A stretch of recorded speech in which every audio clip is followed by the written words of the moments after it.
sakripisyo. Bumaba si Kristo para sa lahat. Salamat sa lahat. Ako may makasalanan, walang sawa ko pa rin ako. Bibigyan, bibigyan ni Kristo ang pananampalataya.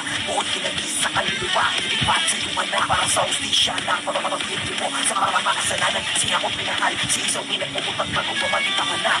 Ang kapal. Tinawag mong kaya ng malayo sa'yo.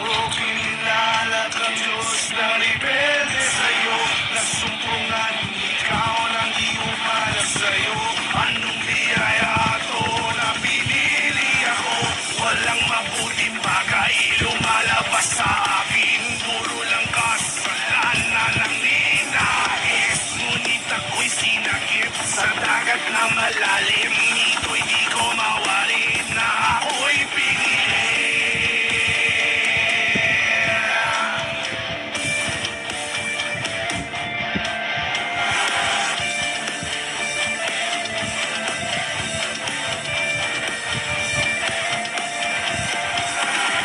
Nasumpungan ikaw nang di umalang sa'yo. Anong biyaya to? Napipili ako. Oy, kumusta Direk? Yung idol mo natagpo ang sinungaling. Sa simpleng meet and greet? Ha? Nagsinungaling pa? Ha? Para lang masiraan yung community? Grabe. Idol mo talaga yan? Pakita ko sa'yo. Direk Frederick. Sa livestream mo yun, nung tinanggal mo yun. Tama? Nasa livestream mo yun. Ikaw lang ang nag-livestream doon. Ikaw lang. Saan ka nakakita meet and greet? Ini-expect mo kami magbayad. O Direk, umpisa pa lang yan. Tuloy natin. Sige! Ilan lang ba vloggers dyan? Mas mataas pa nga sa subscribers ni Direk Freddy. Yun ang dapat banatan mo. Bakit? Hindi nagparty yun. Tanong mo nga sa kanya kung nagparty siya. Sige nga. Grabe, Direk Freddy ah. Hindi ka pala nagparte ah. Ha? Grabe, wala kang pera? Ha? Direk Frederick? Ikaw pala dapat i-call out ni Yusik Claire eh. So, Direk, nandun ka pala sa event. So, alam mo yung totoo. Bakit hindi mo kinokorektong si Attorney Claire? Hindi mo itinatama yung statement niya. Direk Frederick? Napakasinungaling mo.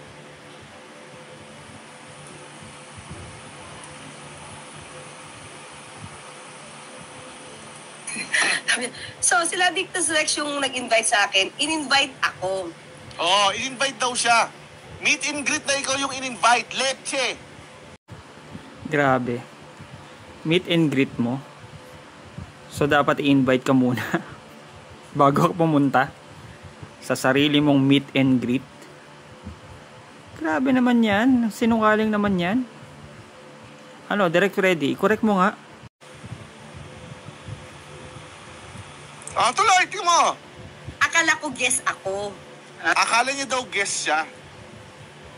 Si kaninong meet and greet pala yun? Kaninong meet and greet yun? Ha?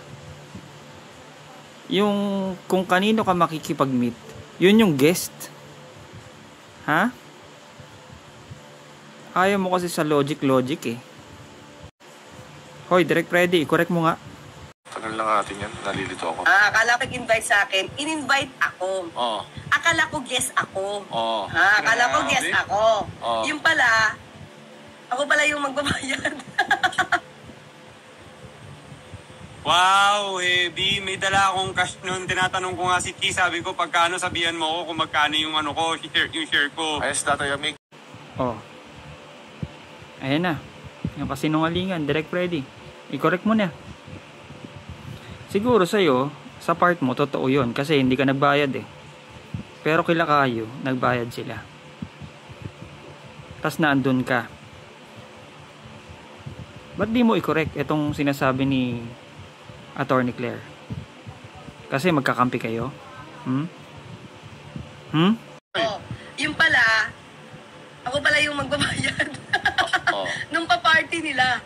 Anyway, sige, okay lang. Diba kasi, at that time, yung ibang mga pumunta doon, hindi ko naman kilala. At syempre, pagka Ikaw yung pagbabayarin. Nakita mo ba yung Yusek? Hindi magsisinungaling yung credit card statement ko. Level Up KTV. Magkano binayaran ko? Saan ko naman gagastusin yung hayop na 5,000 na yan? Ha? Sige nga. Saan ko gagastusin yan, Yusek? Ayan o. Level Up KTV Billiards Quezon. 5,286.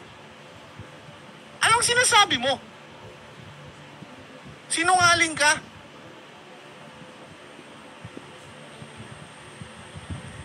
Actually, after that event, nagtanong ako kung magkano yung yung gastos.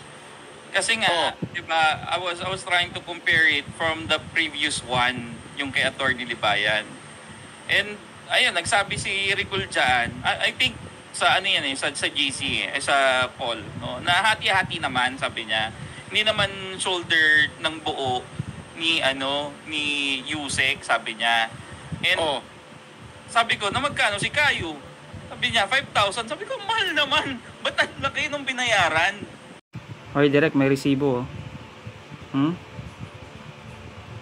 Tapos nandun ka sa event. Ha?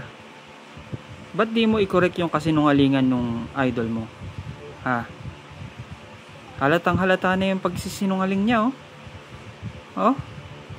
Grabe, yung sinabi ni Yusek dito.